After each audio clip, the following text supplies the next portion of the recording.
የተነጋገርነው ሰኞ፣ ሮብ፣ ዓርብ የመጽሐፍ ቅዱስ ጥናት ይኖረናል ብለን አስበን ነበረ። አክቹዋሊ አስበን ሳይሆን አቅደን ነበረ። ግን አንዳንድ በመጡ አስተያየቶች ምክንያት ምን አደረግን? የመጽሐፍ ቅዱስ ጥናት በሳምንት 3 ቀን ሰኞም፣ ሮብም፣ ዓርብም ሆነ ማለት ሌላ እንደዚህ አይነት ትምህርቶችን መማማር ልናቆም ነው እና እንደዛ እንዳይሆን ከ3ቱ ቀን አንዱን ቀን ለኖርማል ትምህርቶች እንስጥና 2ቱን ቀን ደግሞ የመጽሐፍ ቅዱስ ጥናት ቢሆን የሚል ነገር ተነስቶ ነበር እና አሳምኖኛል።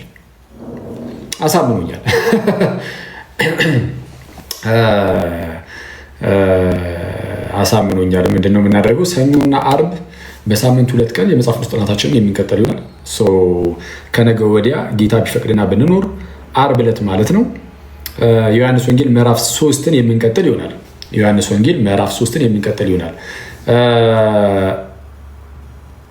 እንደዛ የምንቀጥል ይሆናል። ሮብ ግን ኖርማል አንድ ትምህርት እያነሳ እንማማራለን። ለምሳሌ ዛሬ ለምን ፕሮቴስታንት አንሆንም ማለት ፕሮቴስታንት የማንሆንበት ምክንያት ምንድን ነው የሚለው ላይ ብዙዎቻችሁ ነው እያላችሁ ነው። አይ ነው ሀሳባችሁን እረዳዋለሁ። ብዙ ሰዎች መጽሐፍ ቅዱስ ጥናት ትፈልጋላችሁ። ጥሩ ነው ማለት ደስ ይላል። መጽሐፍ ቅዱስ ጥናት መፈለጋችሁ በጣም ደስ የሚያሰኝ ነው እውነቱን ለመናገር እና ስለሱ እግዚአብሔርንም እናመሰግናለን። ግን ትምህርትም ደግሞ ሰማያዊ ተወሰነ ያስፈልጋል። አትሊስት የሆነ በደንብ ያልሄድንባቸው ርዕሶች ላይ ማለት ነው። ከዚህ ቀደም እንደምታስታውሱት ከፕሮቴስታንት ወንድሞቻችን ጋር በተያያዘ ምስጢራት ላይ በጣም በስፋት ሄደንበታል። እንደምታውቁት ምስጢራት ላይ፣ ጥምቀት ላይ፣ ቅዱስ ቁርባን ላይ ጥምቀት ላይ እና ቅዱስ ቁርባን ላይ ምስጢራት ላይ በደንብ ሄደንባቸዋል ብዬ አስባለሁ። እንግዲህ እንደ ጌታ ፈቃድ እና በዚህ በሚዲያው ላይ እግዚአብሔር እነዚህን በጣም አስተምሮናል። እውነቱን ለመናገር በአንድም በሌላም እግዚአብሔር አምላካችን ጌታችን በደንብ አስተምሮናል። አሁን ላይ ማንም ሰው ጥምቀት አያድንም የሚል ፕሮቴስታንት ቢመጣ ወይም ጥምቀት ለኃጢአት ስርየት አይደለም የሚል ፕሮቴስታንት ቢመጣ የትኛውም ራንደም አንድ ሰው ዝም ብሎ ከዚህ ጋር ተነስቶ ሊመልስ በሚችልበት ደረጃ ነው ያለው ብዬ አስባለሁ። በጣም በደንብ ጊዜ ተወስዶ በደንብ የተሰራበት ነገር ስለሆነ ማለት ነው እና ጥሩ ነው። አሁን እንደ አለት ነገር እንዲሆነው አይነቀነቅም ብዬ አስባለሁ የሚስጥራት ጉዳይ እና በጣም ብዙ በርካታ ሰዎችም ደግሞ እውነቱን ለመናገር ከፕሮቴስታንት ምናምን ወደ ክርስትና ሲመጡ የመጡባቸው ምክንያቶች ውስጥ ዋነኛ የሚጠቀሰው ይሄ ነበር፣ የድህነት ጉዳይ። እንዴ ምስጢራቱ በመጽሐፍ ቅዱሳችን ላይ በግልጽ ተነግረውናል። አይ የለም ከተባለማ ምን ይሰራልናል ብሎ የወጡበት አንድም ትምህርት ይሄ ነበር እና አሁንም ደግሞ እግዚአብሔር አምላክ ቀጣይ በምንማረው ትምህርት ይሰራል ብዬ አስባለሁ እና ጸሎታችን ነው። ያው የኛ ስራ ትምህርቱን አንስተን መማማር ነው። ጌታ በረዳልክ በዛ ውስጥ ደግሞ መንፈስ ቅዱስ ስራውን ከሰራ ይሰራል ማለት ነው። የእኛ ስራ እዚህ ጋር መማማር ብቻ ነው። በዚህ ውስጥ እግዚአብሔር ከሰራልን ይስራ። ስለዛ ቀደም እንዳልኳችሁ ጥምቀትና ቅዱስ ቁርባን ላይ ልክ እንደሰራ ነው በደንብ አድርገን እንደሰራ ነው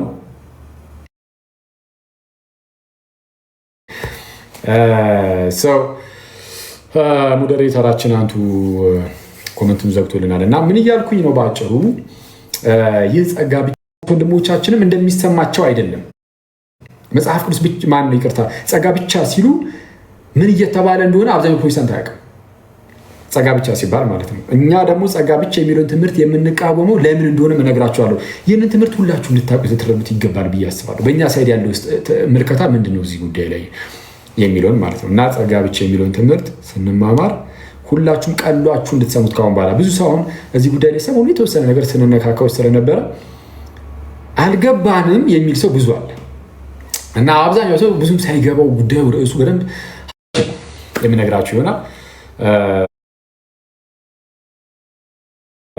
እና ጌታ ግን በመካከላችን ተገኝቶ ያስተምረን። ይህንን ትምህርት የምንማማረው ፕሮቴስታንት ወንድም እህቶቻችንን ለማብሸቅ በጀማሪዎቹ በነ ማርቲን ሉተር፣ በነ ጆን ካልቪን፣ በሉትራን በኩል ካሉ ኮንፌሽኖች፣ በሪፎርምዱ በኩል ወይም በካልቪኒስቶቹ በኩል ካሉ ኮንፌሽኖቻቸው የእምነት መግለጫዎቻቸው አሁን እኛም እንደ ማስረጃ ስናቀርብ የምናቀርበው የእምነታቸው ጀማሪና ፈጻሚ የሆኑ ሰዎችን እናቀርባለን። ለምሳሌ ለሉትራኖቹ እንግዲህ ማለት በጣም ይቅርታ ግን ስማችሁ ሉተራን ነው። ሉተራን ከሆነ የእምነታችሁ ጀማሪ ጌታ ኢየሱስ ነው ልትሉ ትችሉ ይሆናል። ግን ማርቲን ሉተር እስኪነሳ ድረስ ጠፍት ብሎ ማርቲን ሉተር ድንገት ብቅ አደረገው የሚመስል ነገር ስለምትናገሩ ለእኔ አሁን ሲታየኝ ሉትራን ወንድምህቶቼ በጣም ይቅርታ አድርጉልኝ፣ ከተሳሳትኩ እታረማለሁ። ግን የሉትራን እምነት ጀማሪውን ፈጻሚውን ፈጻሚውን እናንተ ሁኑ፣ ጀማሪው ግን ሉተር ነው። ፈጻሚው እናንተ ሁኑ፣ ይህን ሰጥቻለሁ እና ጀማሪው ግን ሉተር ይመስለኛል ነው ብዬ መናገር እችላለሁ። የካልቪኒዝም ደግሞ እንግዲህ ካልቪኒስት ነው የሚባሉት ራሱ በሉተር ሉተራን የተባሉት ካልቪኒስቶቹን በካልቪን ካልቪኒስት ነው የሚባሉት ሪፎርምድ ቴዎሎጂ ውስጥ ያሉት ማለት ነው። እና እርሱም በቃ የእነርሱም እምነት ፈጻሚው እናንተ ሁኑ ወይም ከእናንተ በኋላ የሚመጡት የት ድረስ እንደሚሄድ አናውቅም። በኋላ ላይ ጀማሪው ግን ጆን ካልቪን ነው ብዬ አምናለሁ፣ አስባለሁ። ይሄ እንግዲህ ባለችኝ ውስን ንባብ ሳየው እንደዛ ይመስላል። ከተሳሳትኩኝ ግን እንዳልኳችሁ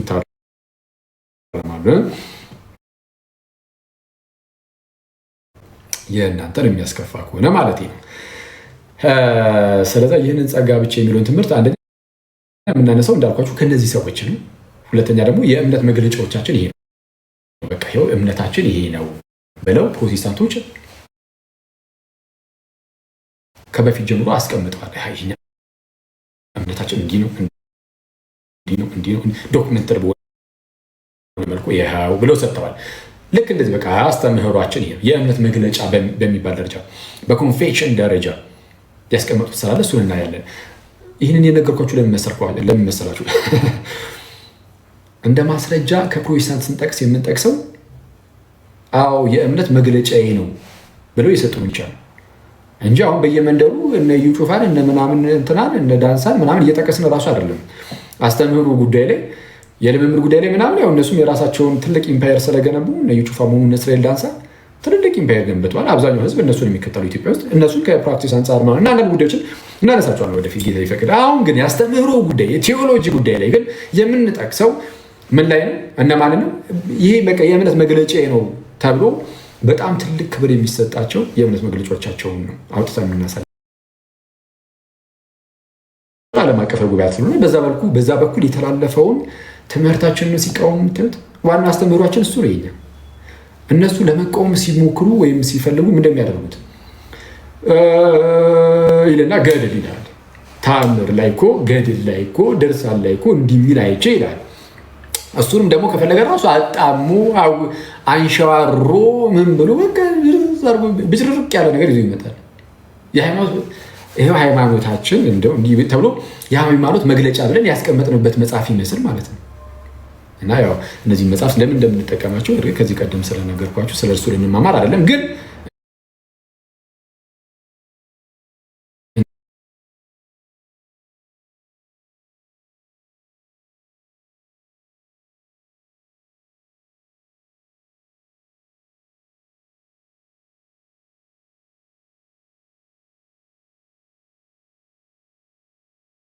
ግልጽ አሁን በአስተምህሯቸውም የትኛውም ሰው አይቃወም ማለት ማንም ሰው በማይቃወምበት ደረጃ አሁን እንዲህ ምናምነው ብለው በአደባባይ የሚናገሩት ብቻ ነው የምነግራችሁ እሱን ነው። እሺ አሁን እንጀምር። ጸጋ ብቻ በትችሉ መጻፍ ይቻላል፣ አሊያም ደግሞ ተቀርቶ ጌታ ቢረዳኝ ዩቲዩብ ላይ ማስቀመጥ ጀምራለሁ። ላይቭ ምናምን የምንማማረውን የኛ ዩቲዩብ ላይ ሐዋርያዊ መልሶች አፖስቶሊክ አንሰርስ የሚል የዩቲዩብ ቻናል አለን። እዛ ላይ ማስቀመጥ ጀምራለሁ።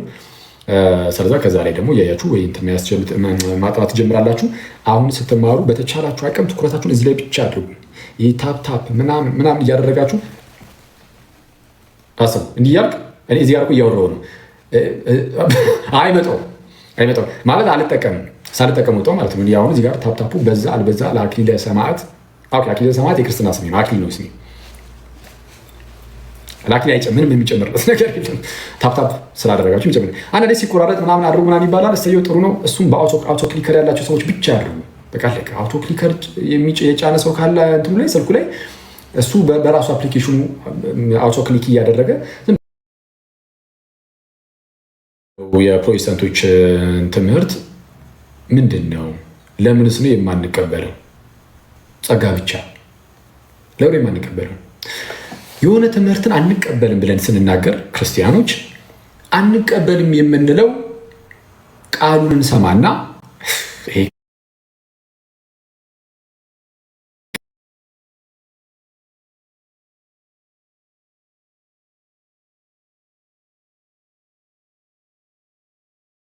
ያለው ሐሳብህ ምንድነው የሚለውን መጀመሪያ ሐሳቡን ነው የምንሰማው።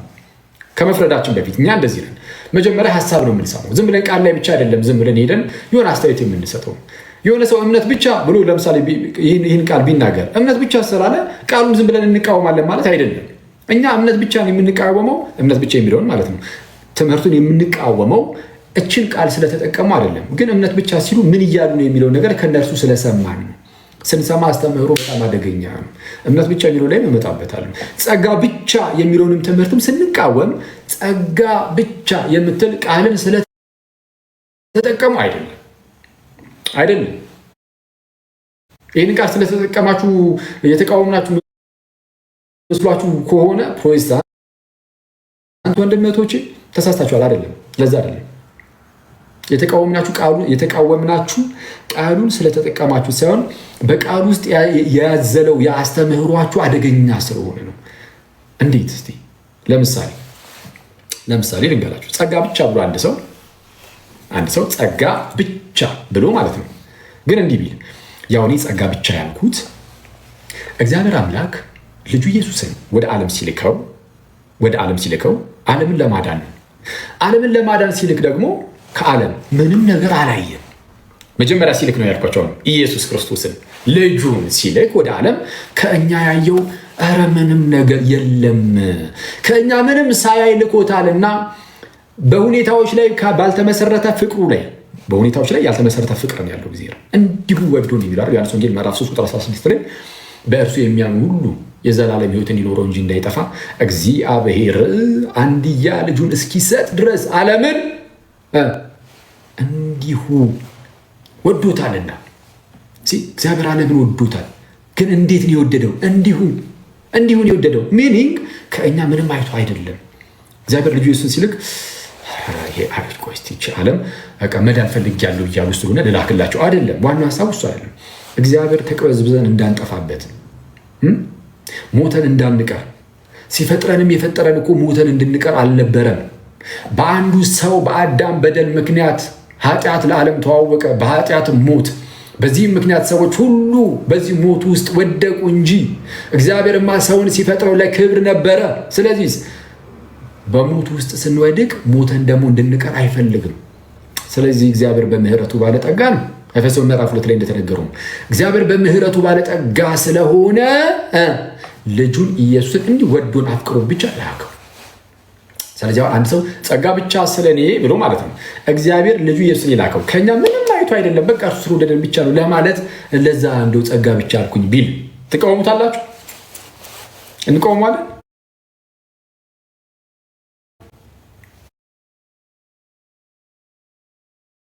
አንቃወም። ዝም ብሎ ራንደምሊ ዝም ብሎ የትኛውም ሰው ጋር በክርስቶስ የማዳን ስራ ደረሰ አለቀ ነው እንዴ? አይደለም። ክርስቶስ ምንም እንኳን ለዓለም ሁሉ የመጣ ቢሆንም እግዚአብሔርም ዓለም ሁሉ እንዲሁ የወደደ ቢሆንም ግን ማን እንዲድን ነው?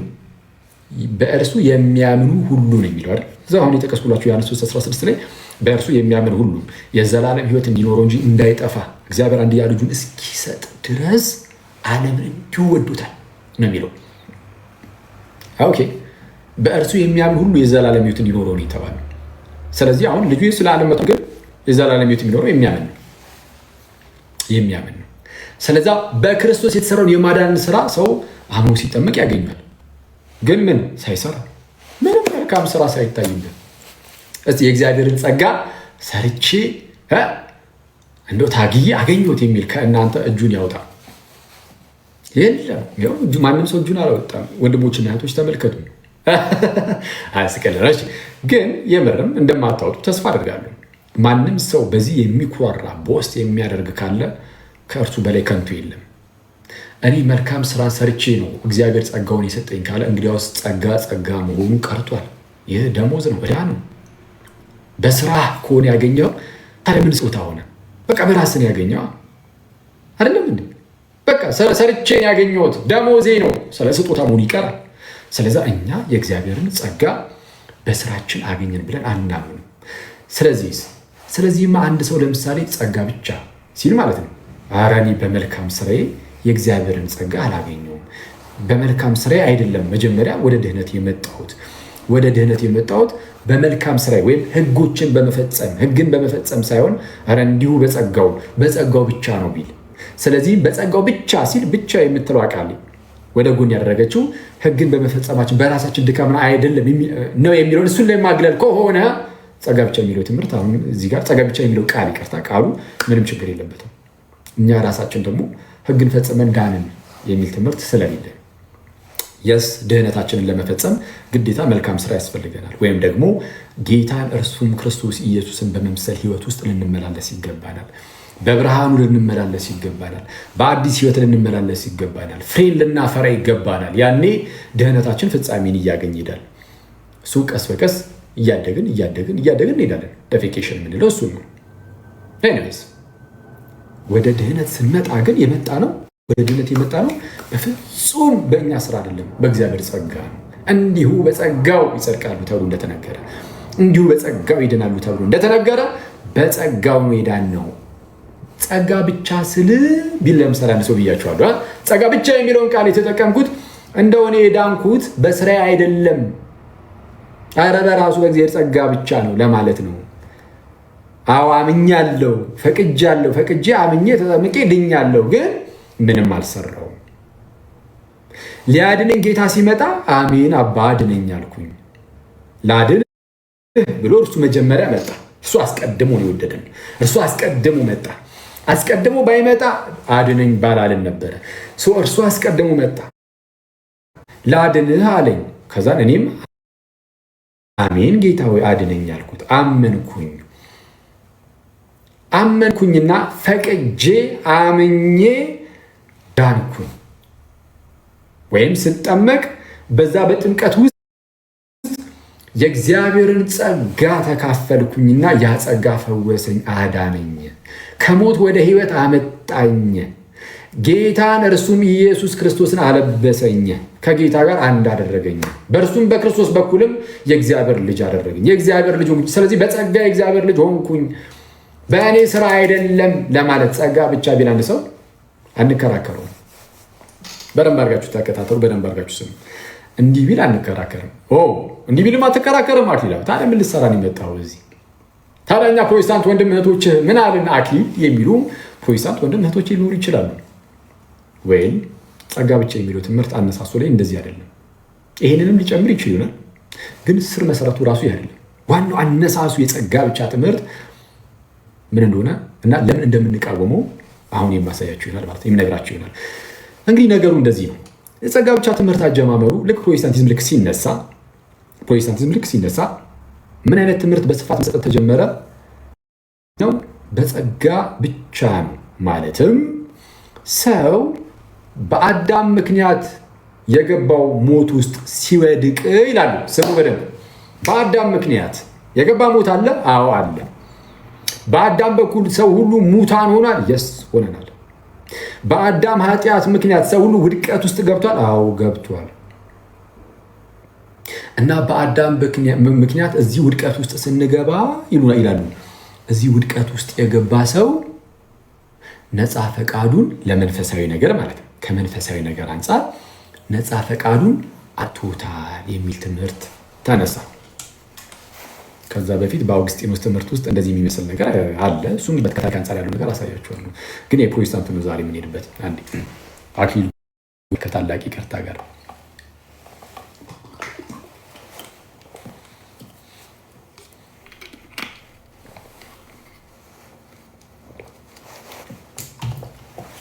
ኦኬ፣ እሺ፣ ይቅርታ ስርዓት እህት ነው። አሜን። እሺ፣ ሰው እንዳትረሱ በደንብ አድርጋችሁ ትኩረት በሰጣችሁኝ ቁጥር ለዚህ ትምህርት ካሁን በኋላ እንግዳ አትሁኑ። ቅድም እንዳልኳችሁ ልክ ምስጢራት ላይ በቃ ውሃ ሆኖ አሁን እንደሚገባችሁ እንደምትረዱት ይህንንም ልክ እንደዚሁ ይገባችኋል። ፕሮቴስታንቶችም ሌሎቻችሁ ኦርቶዶክሶችም ሁላችሁ በደንብ አድርጋችሁ ለመስማት ሞክሩ።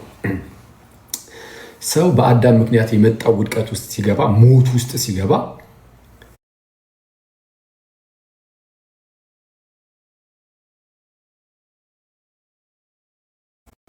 መንፈሳዊ ሞት ውስጥ ስለገባ መንፈሳዊ ሞት ውስጥ ስለወደቅን እሺ ለመንፈሳዊው ነገር እሺ ነፃ ፈቃድ የለን። ለስጋዊ ነገር ነፃ ፈቃድ አለን። ለመብላት ለመጠጣት ሰው ከፈለገ ይበላል፣ ካልፈለገ ይበላል፣ ከፈለገ ይጠጣል፣ ካልፈለገ አይጠጣም። እዚህ ላይ አይደለም ችግራችን ነው የሚሉ ኦኬ። እንትን ራሱ አናረጋችሁም፣ እያያችሁ ነው። ሉትራን ወንድሞቻችን፣ ሪፎርምድ ውስጥ ያላችሁ ካልቪኒስት ወንድሞቻችን ሚስ ሪፕሬዘንት አለማድረግ ብቻ ሳይሆን ኢቨን እዚህ ጉዳይ ላይ ይህን ነገር ይላሉ ብለን ራሱ በግልጽ እናስቀምጥላችኋለን። መብላት አለመብላት፣ መጠጣት አለመጠጣት ጉዳይ ላይ አዎ ነፃ ፈቃድ አለን ይሉና መንፈሳዊ ነገር ሲሆን ግን ለምሳሌ መንፈሳዊ መልካም የሆነ ነገር ለምሳሌ በእግዚአብሔር ማመን፣ በእግዚአብሔር የማመን ጉዳይ ሲሆን ለምሳሌ ኖ በእግዚአብሔር የማመንና ያለማመን የሚባል ነፃ ፈቃድ የለንም። ያለን ነገር ሙት ስለሆንን በመንፈሳዊ ነገር ውስጥ ስለሞትን ሙሉ በሙሉ ከመሞታችን የተነሳ ማመን አንችልም። የእግዚአብሔርን ጥሪ መስማት አንችልም፣ ወይም ደግሞ ሰምተን ምላሽ መስጠት አንችልም። ለመዳን ፍላጎቱ ሊኖረን አይችልም። ኦልሬዲ ሞተናልና። ይሄ ፕሮቴስታንቶች ትምህርት ነው። ባራችሁ ስም ኦልሬዲ ሞተናልና የመዳን ፍላጎቱ እንኳን አይኖረንም። ለመዳን ፈቃድ በፍጹም መስጠት አንችልም፣ መፍቀድ አንችልም። እንደዚህ አይነቱ ሁኔታ ውስጥ ገባናል። ታዲያ ህዝቡ እንዴት ሊድን ነው? እንደዚህ ጥያቄ አይፈጥርባችሁም? እስቲ አሁን ራሳችሁን ጠይቁ።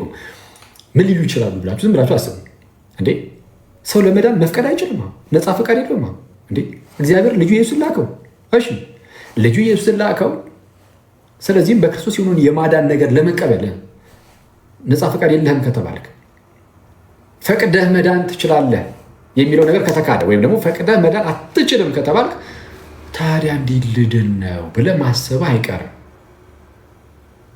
አሁን ፕሮቴስታንቶቹ እንዳልኳቸው ልክ ሲነሱ ሀዳሲያኑ እነ ማርቲን ሉተር እነ ጆን ካልቪን ልክ ሲነሱ ምንድን ያደረጉት? አዎ ሰው ነፃ ፈቃድ አጥቷል፣ ስለዛ እንዴት ይዳን ለሚለው እንደ መፍትሄ ያቀረቡት እግዚአብሔር አስቀድሞ በራሱ ፈቃድ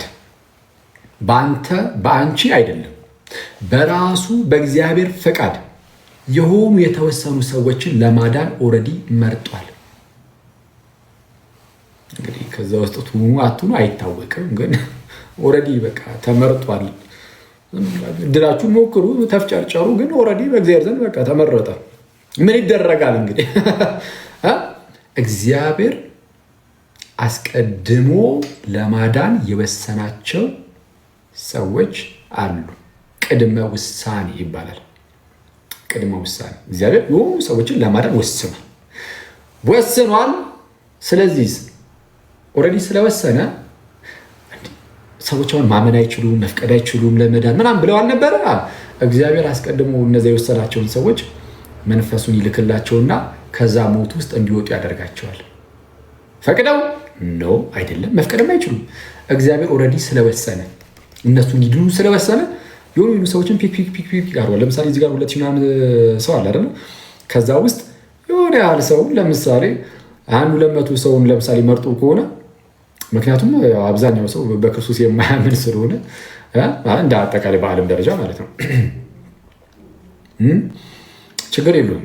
1000ንም መርጦት ይሁን 1000 እንኳን የተመረጠ ቢሆን ከዚህ ውስጥ 1000 ኦልሬዲ በእግዚአብሔር አስቀድሞ ስለተወሰነበት ለዛ ለ1000 ህዝብ መንፈሱን ይልክና ይለውጠዋል። ያንን ሰው ይለውጠዋል ማለት ከዛ ከሞት ውስጥ ያወጣዋል። መፍቀድ ከማይችልበት ሁኔታ ውስጥ ያወጣዋል፣ ወይም ዳግም ይወልደዋል። ዳግም ይወልደውና እምነትን ደግሞ አብሮ እዛው ጋር ይሰጠዋል። ማመን አይችልማ ሰውየው። ስለዚህ እምነትን ይሰጠዋል፣ አዲስ ልደትን ይሰጠዋል፣ አዲስ የሆነ ህይወትን ይሰጠዋል። ከዛ በኋላ መዳን እንዲጀምር ያደርገዋል። ከዛ በኋላ ያ ሰው ወደ ህይወት ከመጣ በኋላ ግን መፍቀድ ይጀምራል። የሰው የዳነው ፈቅዶ አይደለም፣ ፈልጎም አይደለም። በቃ እግዚአብሔር አስቀድሞ ስለወሰነ ነው። ሌላውስ ህዝብ ታዲያ የቀረውስ ካላችሁ እንደምታውቁት ዓለማችን ላይ እንደው ከቀን ቀን እንደው በክርስትና ስም ያሉት ሁሉንም እንኳን ብናጠቃለን ቀስ በቀስ እንደው አሁን እየጨመረ መጣ እንጂ አሁንም ቢሆን እውነቱን ለመናገር አብዛኛው ህዝብ ከክርስትና ውጭ ነው። ጥፋት ውስጥ ነው ያለው አይደል? በክርስትና ውስጥ እንኳን ሆኖ አማኝ ነኝ የሚለውም ሰውም ቢሆን ሁሉም እንደው አማኝ ነኝ ያለ ሁሉ የተጠመቀ ሁሉ ያመነ ሁሉ ራሱ ደግሞ ከዛ እግዚአብሔር አስቀድሞ ከወሰናቸው ከነዛ ሰዎች ውስጥ ከዛ ውስጥ የሚቆጠር ነው ሁሉም ማለት ነው። እዛ ውስጥ ያለ ነው ተብሎ ራሱ አይታመንም። ከፍቅር የተነሳ እንደዛ ልትል ትችላለህ እንጂ የእግዚአብሔርን ምክር ማንም አያውቀውም። ሁሉም እውነተኛ አማኝ ነው ብለን መናገር አንችልም ነው የሚሉት። ማስረጃ ሰጣችኋለሁ። በነገራችን ላይ ማስረጃዎችን ሰጣችኋለሁ። ይህንን የነጻ ፍቃድ ትምህርት መካዳቸውን ምናምን እና መሰል ነገሮችን ማለት ነው። እናም ሰው ነጻ ፈቃድ የለውም። ስለዚህ ነጻ ፈቃድ ስለሌለው እንዴት ይድናል የሚለው ነገር አያሳስብም። ለምን? እግዚአብሔር አስቀድሞ ስለወሰነ እርሱ የወሰናቸውን የተወሰኑ ሰዎችን ብድግ ያደረጋቸውን ሰዎች ለእነሱ መንፈሱን ይሰጣል። ከዛ በኋላ መንፈሱን ከሰጠ በኋላ ያ መንፈሱ ያነቃቸዋል፣ ዳግም ይወልዳቸዋል። ከዛ ዳግም ከተወለዱ በኋላ ማመን እንዲችሉም አይደለም አክቹዋሊ እምነትን ራሱ እሱ ነው የሚሰጣቸው። እምነቱም ከእነርሱ አለ። እምነታቸው ራሱ ተብሎ ሊነገር አይችልም። ከተባለም ያው ለእነርሱ ስለሰጣቸው በሚለው ነው። በቃ እምነትንም ራሱ መጥቶ እነሱ ውስጥ ያስቀምጣል። እምነትንም እግዚአብሔር ነው። ሰዎቹ ማመን ስለማይችሉ እምነትንም እርሱ ነው የሚሰጣቸው። ስለዚህ በሰዎቹ ፍቃድ አለ። ሌላው ቀሪው ዓለምስ ቅድም እንዳልኳችሁ ሌላው ቀሪው ዓለምስ ከተባለ አብዛኛው ዓለም ማለት ነው። በፕሮቴስታንት ውስጥ የተለያየ እይታ ይሰጣል። እዚህ ላይ ሉተራኖቹ የቀሪውን ዓለም እኛ አናውቅም፣ በቃ እንግዲህ እግዚአብሔር ለማዳን የወሰነው ሰዎች አሉ ይላል። በቃ እግዚአብሔር ለማዳን አወስኗል። የሚጠፉትን ሰዎች ግን እርሱ ወስኖባቸው አይደለም፣ በቃ በራሳቸው ምክንያት ነው የጠፉት ይላል። ማለት እግዚአብሔር ለማዳን የወሰነው የተወሰኑ ሰዎች ነው ይሉናል። ለምሳሌ 5 ሰው ቢኖር ማለት ነው ከ5ቱ 2 ለማዳን ወስኗል። እነዚህ አብሮ አላካተታቸውም። እዚህ ውስጥ አላካተተም። ለምን አላካተተም? 3ቱ እነዚህኛዎቹ ከእነዚህ የከፉ ኃጢአተኛ ሆነው ነው? በፍጹም አይደለም። እነዚህን 2ቱን ለምን መረጠ? ከነዚህ የተሻሉ ሆኖ ተገኝተው ነው ወይም ፈቅደው ነው? አይደለም፣ አልፈቀዱ። እነዚህ መፍቀድ አይችሉም።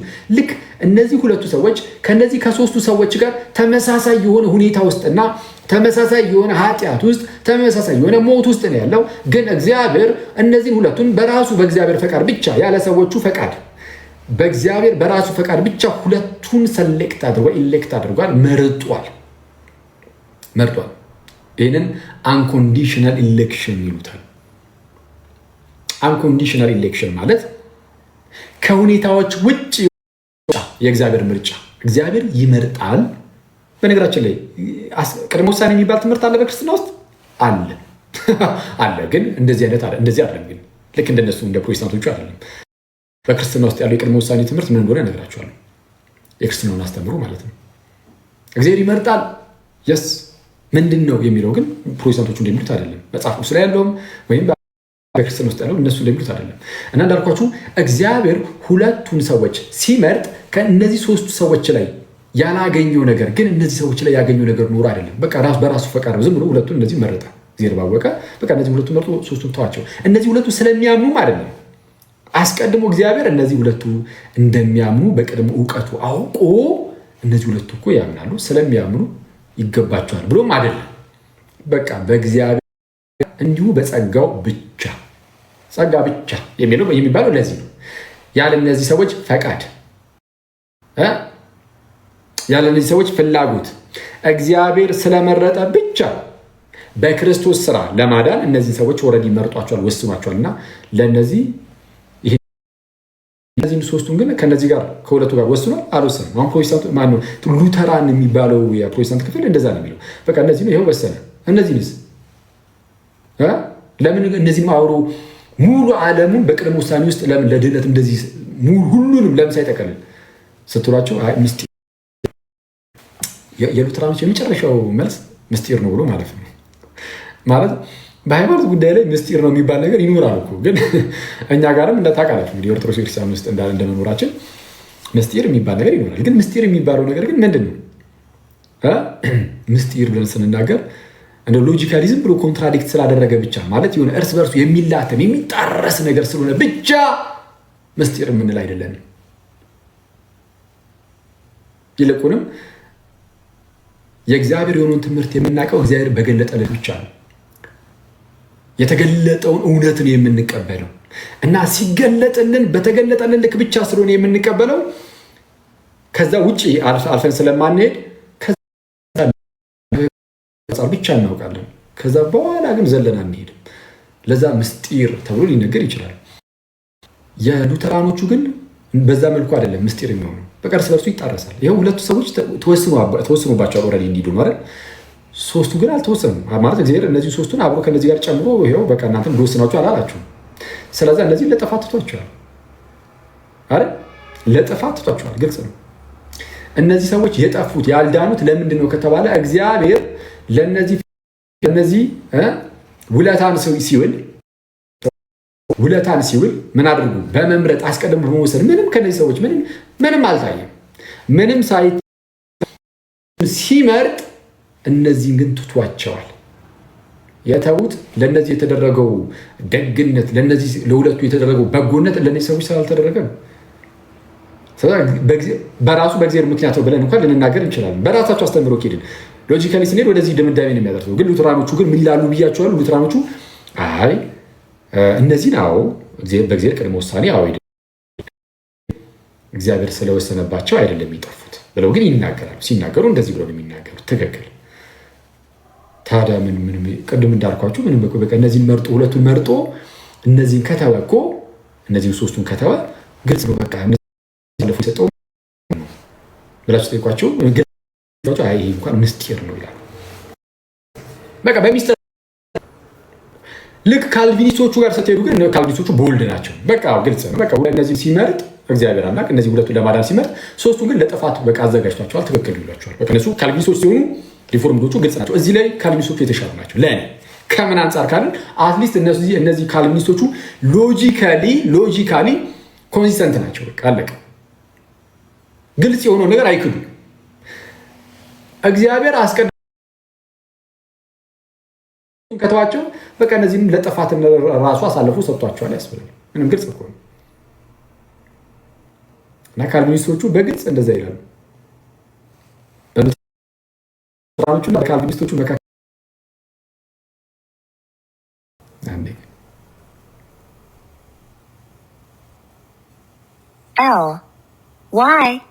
LYPBS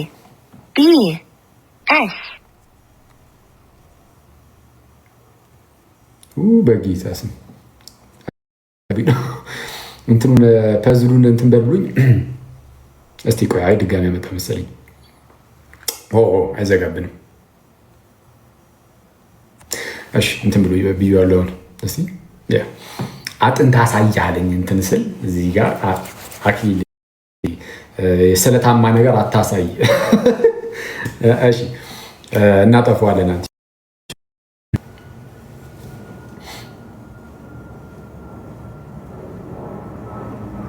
ወንድማችን አንተና ሉዛ ተስፋዬ ኮሜንቱን ትዘጋልናል ማለት ነው። እሺ እውነት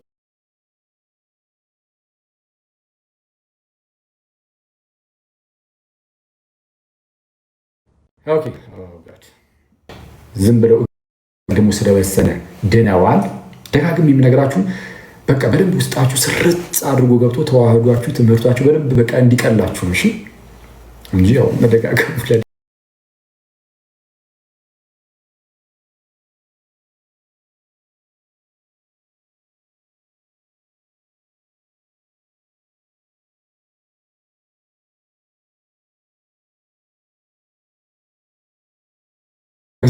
እዚህ ጋር ይሄ እግዚአብሔር የተወሰኑ ሰዎችን መርጧል ብያቸው አልነበረ? እግዚአብሔር የተወሰኑ ሰዎችን መርጦ ለማዳን ማለት ነው። ከመረጠ መረጠ ነው። ማናባህም እምቢ ማለት አትችልም። ይህ ጸጋ ኢረዚስተብል ነው። እምቢ የማይባል ጸጋ ነው። ይመጣል፣ ይሰጣል። ከሞት ወደ ህይወት በቃ በራሱ በእግዚአብሔር ፈቃድ ስለሆነ በራሱ በእግዚአብሔር ፈቃድ ከሞት ወደ ህይወት ትመጣለህ። ኢረዚስተብል ግሬስ ይባላል። እምቢ የማይባል ጸጋ እግዚአብሔር ይሰጣቸውና ዳግም ይወልዳል። እንደዛ የሚመረጣቸውን ሰዎች ለምን? ክርስቶስ ደግሞ ለእነርሱ ሞቷልና። ለነማን? ለእነርሱ ብቻ። እግዚአብሔር አስቀድሞ ከወሰነ ደግሞ ወሰነ ነው። የእግዚአብሔርን ፈቃድ መቃወም አትችልም። ስለዚህ ጸጋውን ይሰጣል፣ እምቢ ማለት አትችልም። በቃ አለቀ። ራሱ ዳግም ይወልድህና እንድታምን ያደርጋል፣ ወይም እምነትን ይሰጣል። ከዚያስ በኋላ የመጨረሻ ፒ ናት። ቱሊፕ TULIP ፒ ወይም ፐርሰቨራንስ ማለት ነው። ፐርሰቨራንስ ኦፍ ዘ ሴንስ እሱ ደግሞ ምንድነው? አንድ ጊዜ በእግዚአብሔር የተመረጡት እነዛ ከዛ ሁሉ ከወደቀው ከሙታን ውስጥ እግዚአብሔር የተወሰኑ ሰዎችን መረጠ። ጌታ ለነዛ ለተወሰኑ ለተመረጡ ሰዎች ብቻ ሞተ። ከዛም ለነዛ ሰዎች እግዚአብሔር እምቢ መባል የማይችል ጸጋን እየሰጠ ዳግም ወልዶ እምነትን ሰጣቸው። ደግሞ በዚህ በጸጋው በኩል የዳኑትን እነሱን ደግሞ እስከ ዓለም ምንድነው እስከ ሕይወት ፍጻሜ ድረስ ይጠብቃቸዋል። አንድ ጊዜ ከዳኑ በኋላ ድህነትን ሊያጡት አይችሉም። ድህነት አይታጣም። ዋንስ ሴቭድ ኦልዌይስ ሴቭድ፣ አንዴ ከዳንክ ሁሌም ዳንክ የሚል ትምህርትን ያስተምራሉ። ይህንን የተሳከረ ትምህርት እና የተወዛገበ ትምህርት ከታላቅ ይቅርታ ጋር የተወዛገበና የተሳከረ ነው። የተወዛገበና የተሳከረ ትምህርት በፕሮቴስታንት ውስጥ እናገኛለን። የጸጋ ብቻ ትምህርት መነሻ ማለት ጸጋ ብቻ የሚለው ትምህርት ይዟቸው የመጡ የወለዳቸው ነጥቦች ናቸው። እነዚህ ሁሉ አይተዋል። ከዚህ ሁሉ ከሞተው ዓለም ውስጥ ይኸው በጸጋ ብቻ ነው የተመረጥከው። ስለዚህም ክርስቶስ የሞተልህ በጸጋ ብቻ ስለተመረጥክ ነው። ይኸው እምቢ የማይባል ጸጋን ይሰጥሃል። አንተ ስለፈለክ አይደለም። እምቢ እንኳን ማለት መባል የማይችል አይነት ጸጋ አድርጎ ሰጥቷል። ስለዚህ በቃ ጸጋ ብቻ ነው። ከዛ ላይ እስከ ዓለም ፍጻሜም ያስቆይሃል። እስከ ዓለም ይቅርታ እስከ ሕይወት ፍጻሜ የሚያስቆይህና ድህነትን እንዳታጡ ያደርጋል። እሱም በጸጋው ብቻ በጸጋው ብቻ። ጸጋ ብቻ የሚለውን ትምህርት የምንቃወመው ነፃ ፈቃድን ከሰው ላይ ዞር አድርጎ እግዚአብሔርን ሌላ አይነት አምላክ አድርጎ ስለሚስል ነው። የሆኑ ሰዎችን ለድህነት መርጦ በቃ ኦልሬዲ አዘጋጅቷል። ስለዚህ ውሃ በላህ ሌላ የሚል የሚያስደነግጥ የሚያስፈራ የሚያስቸብር መጽሐፍ ቅዱሳዊ የሆነ ትምህርትን ስለሚያስተምር እና የመጀመሪያዋ ነፃ ፈቃድ አለን ብለህ ካሳያቸው ማለት ነው፣ ወይም ነፃ ፈቃድ የለንም የሚለውን ትምህርታቸውን አንዴ ከመታኸው ሌላ ሁሉ ይፈርሳል። ምክንያቱም ሰው ነፃ ፈቃድ ካለው ምንድነው ከፊቱ የሚቀርብለትን አንዱን ህይወትን ወይም ሞትን ይመርጣል። አለቀ። ስለዚህ ሁሉ ነገር በራሱ ላይም ይመሰረታል። ከእግዚአብሔር ይጀመራል። ከዛ በኋላ ሰውየው ለመዳን ራሱ ይመርጣል። ከመረጠ እዚህ ጋር ኮንዲሽናል ኢሌክሽን የሚባል ነገር አይኖርም። እግዚአብሔር አስቀድሞ ራሱ ወስኗል የሚል ነገር አይኖርም። ለምን? ሰዎቹ ራሳቸው ሲጀምር ነፃ ፈቃድ አለ ስላላቸው መምረጥ ይችላሉና። እንዳትረሱ ቅድመ ውሳኔ ይህኛው የቅድመ ውሳኔ ትምህርታቸው የመጣው እግዚአብሔር ሰው ምንድነው ይቅርታ ሰዎች ሁሉ ነፃ ፈቃድ አጥተዋል፣ ለመዳን እንኳን መፍቀድ አይችሉም፣ ፍላጎቱን ሊኖራቸው አይችልም በሚል ነገር ስለደመደሙ ለዛ ነው ቅድመ ውሳኔ የመጣው አንኮንዲሽናል ኢሌክሽን የመጣው። ስለዚህማ ሰው ነፃ ፈቃድ ካለው መምረጥ ይችላል። ስለዚህ አንኮንዲሽናል ኢሌክሽን አያስፈልግም፣ የለም። እንደ የፕሮቴስታንቱ የቅድመ ውሳኔ ትምህርት ሐሰት ይሆናል። ይህችን ብቻ አንዴ ነፃ ፈቃድ እንዳለ ካሳየ ማለት ነው ካረጋገጥ ሌላውን ትመታለ። ክርስቶስ ለጥቂቶች ብቻ ሊሞተው የሚባለው ውሸት ይሆናል። ለምን? ይኸው ሰው ነፃ ፈቃድ ካለው ነፃ ፈቃድ ያለው ነፃ ፈቃዱ ተጠቅሞ ሰው የትኛውም ሰው በክርስቶስ አምኖ እንዲድን ጌታ ለሁሉም ሰው ይሞታልና።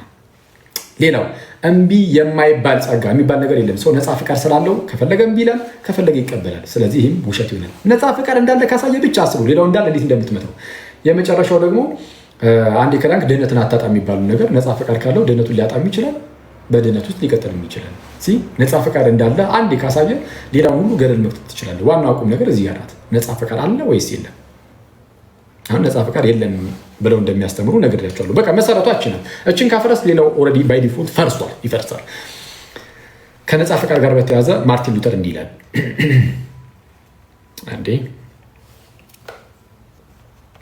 ማርቲን ሉተር ቦንዴጅ ኦፍ ዘ ዊል የተሰኘ መጽሐፍ አለው። ቦንዴጅ ኦፍ ዘ ዊል የተሰኘ መጽሐፍ ወይም የፈቃድ እስራት ብዬ ተረጎምኩት በአማርኛ ትላለ።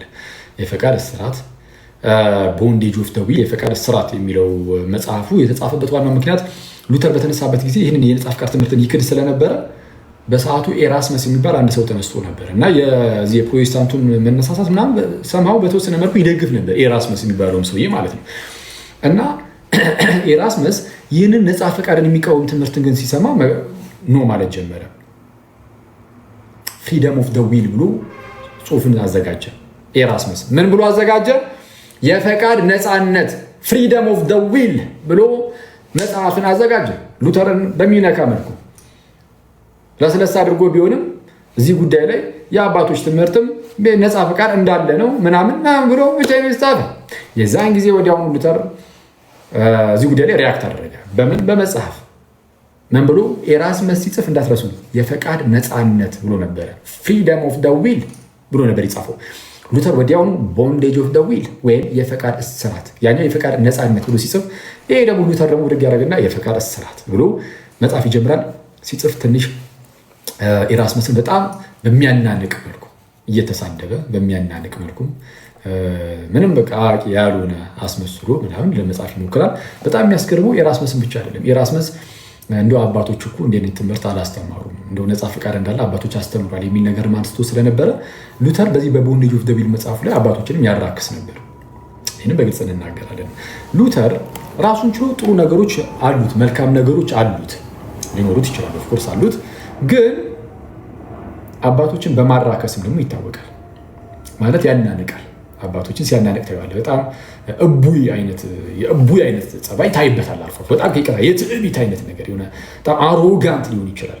እያየው ከሱ ትምህርት ጋር የሚቃወም ከሆነ ለምሳሌ እዚሁ አሁን ቦንዴጅ ኦፍ ዘ ዊል መጽሐፉ ላይ አይ እነ ጄሮም ምናምን እኮ አባቶች ነፃ ፈቃድ እንዳለ አስተምሯል ምናምን የሚል ነገር ስለተናገረ ኤራስመስ እሱ ግን ሲናገር ማለት ነው የራሱን ትምህርት ይሄ ነፃ ፈቃድ የለም የሚለውን ትምህርት ከአባቶች እያጣቀሰ ማሳየት ሲያቀተው ሲከብደው ሉተር አቅቶታል፣ ከብዶታል። አልጠቀሰም ራሱ አባት በዚህ አውግስጢኖስ ነው የሚሉት። የአውግስጢኖስን ጉዳይ ደግሞ እነግራቸዋለሁ። እሺ በፔላጂያን ኮንትሮቨርሲን አሳያቸዋለሁ፣ እናጠናለን፣ አብረን እናያለን። ከአውግስጢኖስ ውጭ ማንንም አይጠቅስም። እሱም ጆን ካልቪን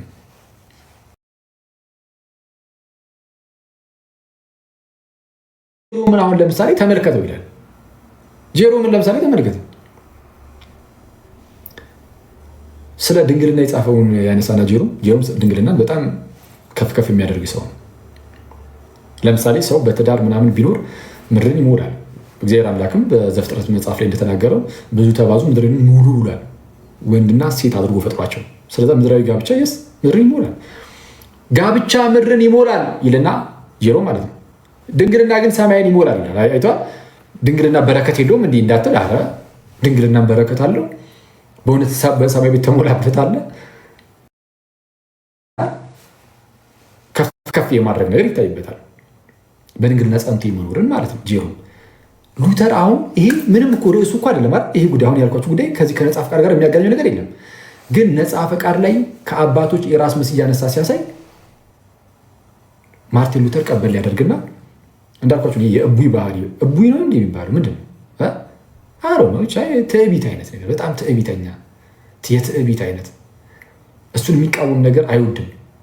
እሱን ከተቃወምከው የፈለገ ለመሄርሳን ሊቅ የኤርሳን አባት አትሆንም። አናንቆ አራክሶ ምንም ከርዕሱ ውጭ የሆነ ነገርም ሊያገናኝብህ ይችላል። አሁን ለምሳሌ ጄሮምን እንደዛ ነው። ይህንን ርዕስ ያነሳና ስለ ነፃ ፈቃድ እየተወራ አሁን ቅድም ያልኳችሁ አሁን ጄሮምን ይኸው ጋብቻ ምድርን ይሞላል ካለ በኋላ ምንድነው ድንግልና ግን ሰማይን ይሞላል ይላል። ከዚህ በላይ የረከሰ ነገር ከንቱ ንግግር ምን አለ ይላል። እንዴ ማስረጃ ካለ አምጣ ብራዘር። ዝም ብለህ አባቶችን ማራከስ፣ መሳደብ፣ ማንቋሸሽ አይደለም። ሉተር እኔ ከዚህ ቤትም ብያቸዋለሁ፣ በጣም ብዙ ጥሩ ነገር እኮ አለው። ግን ከእሱ ትምህርት ጋር ከተቃወምክ ያልቅልሃል።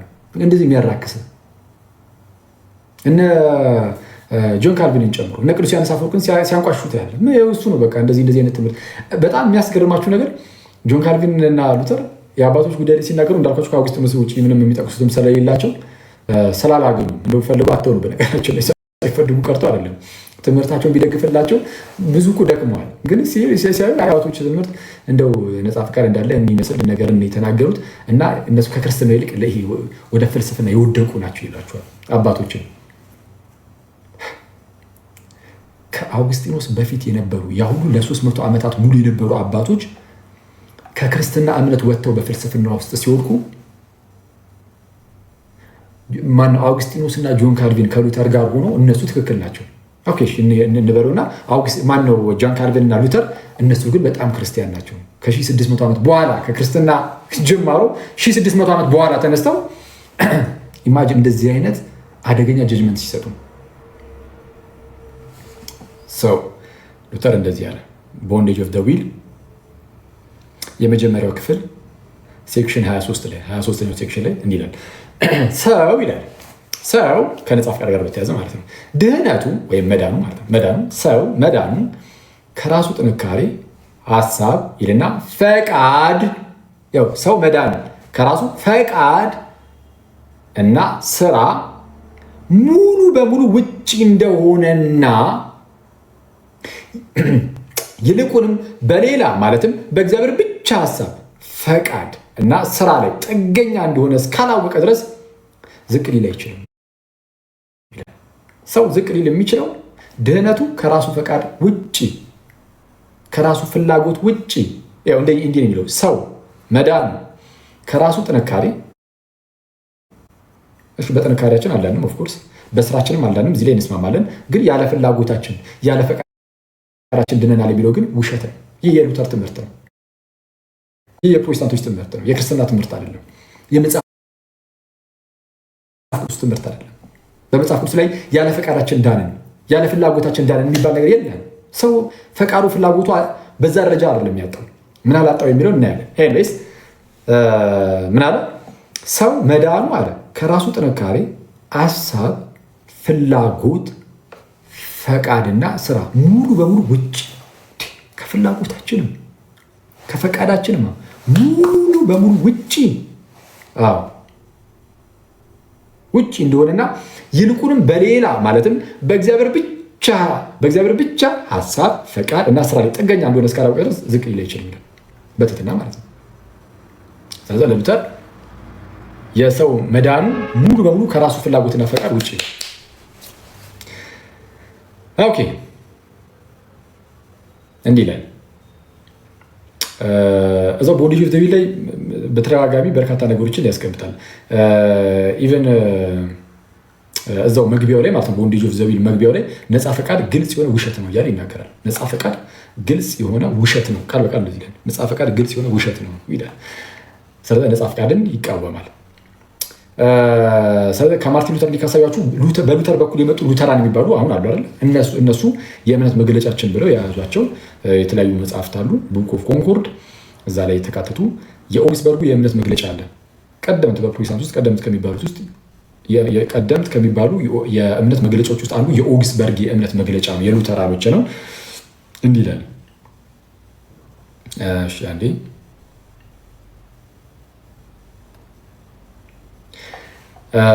የኦግስበርጉ የእምነት መግለጫ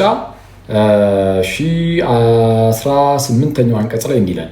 ነፃ ፈቃድን በተመለከተ የሰው ፈቃድ ህዝባዊ ጽድቅን ሲቪክ ራይቸስነስ ማለት ነው።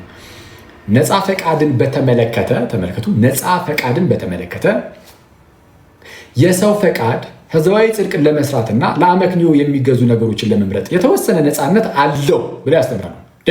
የተወሰነ ነፃነት አለው ብሎ ያስተምሩ የለ እንዲ አክሊል? አዎ ያስተምራሉ። ምን ላይ አለ?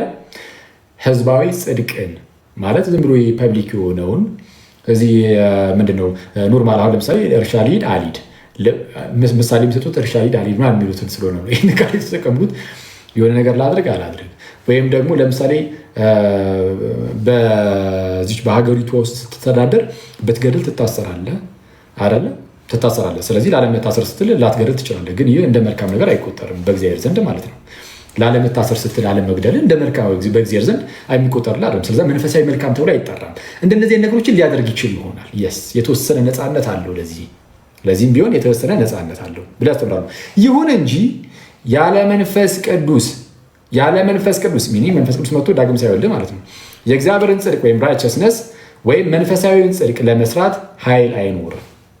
ለዛ የተወሰነ ነፃነት አለው። እዚህ ላይ ግን ወፍ ምክንያቱስ አንደኛ ቆሮንቶስ ምዕራፍ 2 ቁጥር 14 ላይ ያሉን ያለ አግባብ ይጠቅሳሉ። ምን የሚለውን ያው ለፍጥረታዊ ሰው የእግዚአብሔር መንፈስ ነገር ሞኝነት ነውና አይቀበለውም ስለሚል በቃ ሊቀበል አይችልም። አንድ ሰው በቃ አንድ ኖርማል ፍጥረታዊ ሰው ምንም የእግዚአብሔር ነገር ሊቀበል አይችልም። ይጠቅስ ምን ማለት ነው የሚለውን በቀጣይ ያሳያቸዋል። የሚጠቅሷቸው እንዳለ ጥቅሶች እናነሳቸዋለን፣ እናያቸዋለን። ነገር ግን ይህ ጽድቅ በልብ ውስጥ የሚፈጠረው ሰው በቃሉ አማካኝነት መንፈስ ቅዱስን በሚቀበልበት ጊዜ ነው ይላል። እንዲህ አይነት ነገር ማግኘት የሚጀምረው አስቀድሞ እርሱ ምን ሲያደርግ በቃሉ አማካኝነት ማለት የሆነ ወንጌል ሲሰበክ ይላሉ ሉትራኖች። ቃሉ ልክ ሲሰበክ በዛ በስብከት ውስጥ መንፈስ ቅዱስ መጥቶ ሰውየውን ያገኘዋል።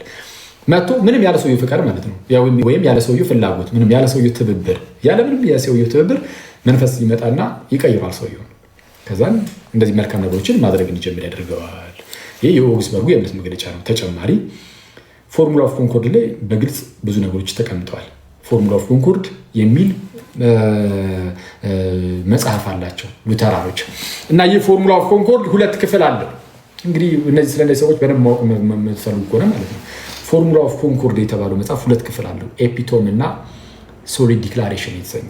ኤፒቶም አጠር ያለ አነስ ያለ ነገርን የተለያዩ ጉዳዮች ላይ ለምሳሌ ስለ ውርስ ኃጢአት፣ ስለ ነፃ ፈቃድ ምናምን የተለያዩ ርዕሶችን ሰጥቶ በኋላ 11ኛው ክፍል ላይ ቲንክ ስለ ቅድመ ውሳኔ ምናምን ዝርዝር አድርጎ ያስቀምጡበት ነው። አጠር አድርገው ያስቀምጠዋል እና ሲያስቀምጡ ለምሳሌ ስለ ነፃ ፈቃድ ከሆነ የሚቀበሉትና የማይቀበሉትን እየለዩ ያስቀምጣሉ። አሉታዊ ሀሳብና አዎንታዊ ሀሳብ እያሉ ይህንን እንዲህ የሚለውን እንቀበላለን፣ እንዲህ ብለን እናምናለን፣ እንዲህ ብለን እናምናለን። በጎን ደግሞ እንዲህ የሚሉትን እንቃወማለን። ይሄ ኔጌቲቭ የሚያደርጉትን ኔጌቲቭ የሆነውን ተሲስ በዚህ መልኩ ያስቀምጣሉ። ፖዚቲቭ የሆነውን ተሲስ ደግሞ ቅድም እንዳልኳችሁ ይህንን እንቀበላለን እያሉ የሚያስቀምጡት አለ። በጎን ደግሞ ይህንን አንቀበልም፣ እንዲህ የሚሉትን እንቃወማለን እያሉ ደግሞ ያስቀምጡበት ክፍል ነው። አሁን ኤፒቶም የሚባለውም ሶሊድ ዲክላሬሽን የሚባለው ሁለቱም ክፍሎች ይሄ ነው ይዘታቸው። ግን ሶሊድ ዲክላሬሽን የሚባለው ሰፋ ያለ ማብራሪያም አለው። የተለያዩ የመጽሐፍ ቅዱስ ማጣቀሻዎችንም ለማስቀመጥ ይሞክራል። እሺ አሁን ከዚህ መጽሐፍ ውስጥ አሁን ከነገርኳችሁ ከዚህ ከፎርሙላ ኦፍ ኮንኮርድ ወይም የስምምነቱ መሰረታዊ መመሪያ ተብሎ ተተርጉሟል። ከዛ ውስጥ ለምሳሌ አንድ ላንብላችሁ እስቲ። የስምምነቱ መሰረታዊ መመሪያ ወይም ፎርሙላ ኦፍ ኮንኮርድ የመጀመሪያው አንቀጽ ስለ ውርስ ኃጢአት የተናገሩበት ክፍል አሉታዊ ሀሳቡ በተመሳሳይ ሁኔታ ዳግም ያልተወለደ ሰው ይላል። ተመልከቷ፣ በደንብ ስሙ ጋይስ። ምንድነው በደንብ ስሙ? ዳግም ያልተወለደ ሰው ምን ያላደረገ? ዳግም ያልተወለደ ሰው ዳግም ያልተወለደ ሰው ፈቃድ ከእግዚአብሔር ዘበር ያለ ብቻ ሳይሆን የእግዚአብሔር ጠላትም መሆኑ የሰው ልብ ሀሳብ ከታናሽነቱ ጀምሮ ክፉ ነውና እንደሚለው ክፉና ከእግዚአብሔር ተቃራኒ የሆነውን ማንኛውንም ለማድረግ ምኞትና ፈቃድ ብቻ ያለው እንደሆነ እናምናለን፣ እናስተምራለን፣ እናሳውቃለንም ይላል። ተመልከቱ። በተመሳሳይ ሁኔታ ዳግም ምን ያልተወለደ ሰው ዳግም ካልተወለድክ ምንድን ነህ አንተ? ከእግዚአብሔር ሀሳብ ዘወር ያልክ ብቻ አይደለም። ስለዚህ የሚያስበው ክፋትን ምናምን ብቻ እንጂ ሌላ ምንም ነገር ማግኘት ምንም ነገር መፈለግ አይችልም። ምን ያላለ ሰው? ዳግም ያልተወለደ ሰው። ስለዚህ ዳግም የተወለዳችሁ ትፈልጋችሁ አይደለም ማለት ነው። በእነዚህ ሰዎች ትምህርት ሰው ዳግም የተወለደው ፈልጎ አይደለም። ምክንያቱም ዳግም ያልተወለደ ሰው በቃ ለእግዚአብሔር ጠላት ብቻ ነው የሚሆን። መፈለግ አይችል፣ ጥሩ ነገር መመኘት አይችል፣ እግዚአብሔርን መናፈቅ አይችል፣ ጌታ ሆይ ማረኝ ማለት አይችል፣ ንስሐ መግባት አይችል፣ ማመን አይችል። ዳግም ያልተወለደ ሰው ዳግም ያልተወለደ ሰው ፈቃዱ ምንድን ነው አለ? ዳግም ያልተወለደ ሰው ፈቃዱ ከእግዚአብሔር ዘወር ያለ ብቻ ሳይሆን የእግዚአብሔር ጠላትም ነው። ፈቃድህ ራሱ የእግዚአብሔር ጠላት ነው። በቃ ስለዛ ምንም መቀበል አትችልም የእግዚአብሔር ነገር ዳግም ካልተወለድክ በስተቀር። እሺ ዳግም እንዴት ልወለድ ታዲያ አካል? ቅድም እንዳልኩ ነው ትምህርታቸው። አስቀድሞ እግዚአብሔር የወሰናቸው ሰዎች መንፈሱን ይልካል በሚሰበከው ቃል በኩል ለሉትራኖች በተለይ ማለት ነው። የሆነ ኢንስትሩመንት ስለሚፈልግ መሳሪያ ስለሚፈልግ መንፈሱን ለመላክ የሆነ ወንጌል ሲሰበክ ሰውየው ይሰማል እና በዛ በሚሰማው ወንጌል ውስጥ እግዚአብሔር መንፈሱን ልኮ ሰውየውን ዳግም ይወልደዋል። ያኔ እንዲፈቅድ ያደርጋል፣ ፈቃዱን ያክመዋል እንጂ ያ ፈቃድ ዳግም እስካልተወለደ ድረስ በቃ ሙት ነው። ስለዚህ ሰው ፈቅዶ ዳግም መወለድ አይችልም ብሎ ያስተምራል። ከዚህ አንጻር ሰው ፈቅዶ ፈልጎ ዳግም አይወለድም፣ ያለ ፈቃዱ ያለ ፍላጎቱ። እሺ ተጨማሪ እዛው ፎርሙላ ኦፍ ኮንኮርድ እዛው አሉታዊ ሀሳቦች 9ኛው ላይም እንዲህ ይላል። አሁንም በተመሳሳይ ሁኔታ ይልና ዶክተር ሉተር ማርቲን ሉተር የሚጠቅሱና እዛው ጋር ዶክተር ሉተር በመለወጥ ወይም በኮንቨርሽን ሰዓት ማለት ነው ሰውየው ሲለወጥ ልክ መንፈሱን ልኩ ሰውየው ሲለውጠው ኦልሬዲ ፈቃዱ ሞቷል ብያችኋል ነበር እንደዛ ብለውን የለ ልክ እሱ ሲለውጠው በመለወጥ ሰዓት ማለት ነው። ዶክተር ሉተር በመለወጥ ሂደት ውስጥ የሰው ፈቃድ ሰውየው ሲለወጥ ፈቃዱ እንዴት ነው? የሰው ፈቃድ ፓሲቭ ብቻ ነው ብሎ በሚጽፍበት ጊዜ ብሎ ይጀምራል። ምንድነው ፓሲቭ ብቻ ነው የሰው ፈቃድ ማለት? ተደራጊ ብቻ በቃ ፈቃድ አለ። አንተ ለምሳሌ ያ ፈቃድ አሜን ጌታ አድነኝ ማለት አይችልም። በቃ ምንም ሮቦት ነው፣ ጸጥ። ከእግዚአብሔር ጸጋ ይመጣና በቃ ሰውየው ዝም ብሎ ያድናል። እዚህ ጋር ሰውየው መተባበር አይችልም ማለት እሺ አሜን አድነኝ ጌታ ብሎ መፍቀድ አይችልም። ፓሲቭ ነው፣ ተደራጊ ብቻ ነው፣ አክቲቭ አይደለም። ፈቃድ አክቲቭ ነው ሲባል ተሳትፎ አለው። አሜን ጌታ አድነኝ፣ እሺ አሜን ብሎ ጸጋውን ይቀበላል። ግን ጸጋውን መቀበል አይችልም። ይሄ ፈቃድ ብለውናል። ኦልሬዲ ፓሲቭ ነው፣ መቀበል አይችልም። ኦልሬዲ ሞታል። ስለዛ ለምሳሌ አንድ ሰው ቢሞት በቃ ሙሉ በሙሉ ቢሞት እግዚአብሔር ያንን ሰው ለማዳን ቢመጣ ያ ሰውዬ አሜን አድነኝ አይሉም አይደል? በቃ ራሱ ዝም ብሎ እግዚአብሔር ያድነውና ተነስተ መላለስ ነው የሚለው። ልክ እንደዛ ነው። ጸጋውንም ሲሰጥ በቃ ያ ሰውዬ መቀበል አይችልም። መጀመሪያ በቃ ዝም ብሎ እዛው ጋር አብሮ አንድ ላይ ሊሆን ይችላል። እምነትን የሚሰጧል በቃ እንዲያምን ያደርጓል ምናምን ብሎ ያስተምራሉ። ስለዛ ሉተር ምን አላሉ? ዶክተር ሉተር በሰው መለወጥ ሂደት ውስጥ ማለት ሰው ልክ ሲለወጥ ዳግም ሲወለድ ማለት ነው የሰው ፈቃድ ተደራጊ ብቻ ነው፣ ፓሲቭ ብቻ ነው ብሎ በሚጽፍበት ጊዜ ብሎ ይጀምሩና ምን ይላል?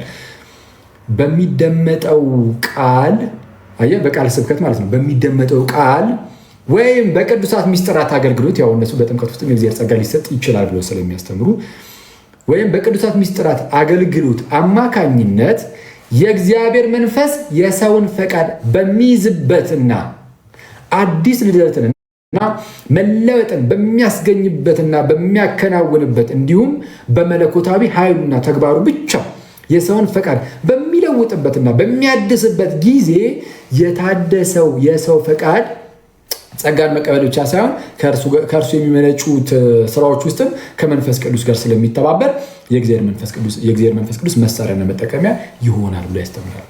መቼ ነው የሚሆነው? አስቀድሞ መጀመሪያ መንፈሱ መጥቶ ፈቃዱን ይይዘዋል። ፈቃዱን ይይዝና የሰውን ፈቃድ በሚይዝበትና አዲስ ልደትን እንዲሁም መለወጥን በሚያስገኝበት ጊዜ አዲስ ልደትን ማለት ዳግም ልደትን ማለት ነው። ዳግመኛ የሚወለደው ሰውዬው ያለ ፈቃዱ ነው። መንፈሱ ራሱ መጥቶ በቃ እግዚአብሔር አስቀድሞ ወስኗል፣ ኦልሬዲ ወስኗል። ስለዚህ መጥቶ ይይዘዋል፣ አዲስ ልደትን ዳግም ልደትን ይሰጠዋል። እሺ መለወጥን ያስገኝለታል። እንዲህ ያለም ነገር ሲያከናውን ያኔ ጸጋውን ከዛ በኋላ ስለሚፈወስ ፈቃዱ ሲፈወስለት ጸጋን መቀበል ብቻ ሳይሆን ከእርሱ የሚመነጩ ስራዎችን እየሰራ መተባበር ይጀምራል። ከዛ በፊት ግን አዲስ ልደትን ሲሰጠው ምን ሲለው በቃ በራሱ ብቻ ነው። ተጨማሪ አንድ ብቻ ልስጣችሁ ከሉተር አንድ ብቻ ልስጣችሁ። ፎርሙላ ኦፍ ኮንኮርድ አሁንም ሶሊድ ዲክላሬሽን ላይ ደግሞ ሁለተኛው አንቀጽ ላይ 5ኛው ቁጥር ላይ ስለ ነፃ ፈቃድ የተነገረበት ክፍል ማለት ነው። ሶሊድ ዲክላሬሽን ላይ ነው ይሄኛው። እንዲህ ይላል፣ ንጹሐን የሆኑ የኦግስበርግ የእምነት መግለጫ መምህራን ያስተማሩትና የደከሙለት ነገር ይላል። ንጹሐን የሆኑ የማን መምህራን? የኦግስበርግ የእምነት መግለጫ መጀመሪያ የጠቀስኩላችሁ እሱ ነው። ቀደምት የሆነው የእምነት የፕሮቴስታንቶች የሉተራኖች በተለይ የሉተራኖች የእምነት መግለጫቸው ነው እና እሱን መቀበል ያው እንደ ግድ ነው። በተለይ ኮንፌሽናል ሉተራን ለመሆን ማለት ነው። ንጹሐን የሆኑ የኦግስበርግ የእምነት መግለጫ መምህራን ያስተማሩትና የደከሙለት ነገር ይላል። በመጀመሪያ በመጀመሪያዎቹ በወላጆቻችን በአዳምና በሔዋን ማለት ነው ውድቀት ምክንያት ሰው ክፉኛ በመበከሉ ከመለወጣችንና ከነፍሳችን መዳን ጋር በተያያዘ ለመለኮታዊው ነገር በተፈጥሮ እውር ነው፣ ብላይንድ ነው ማለት ነው። ይህም የእግዚአብሔር ቃል በሚሰበክበት ጊዜ አያስተውለውም፣ ሊያስተውለውም አይችልም። ይልቁንም እንደ ሞኝነት ይቆጥረዋል። ከምን በፊት? ከመለወጣችንና ከነፍሳችን መዳን ጋር በተያያዘ አይተዋል።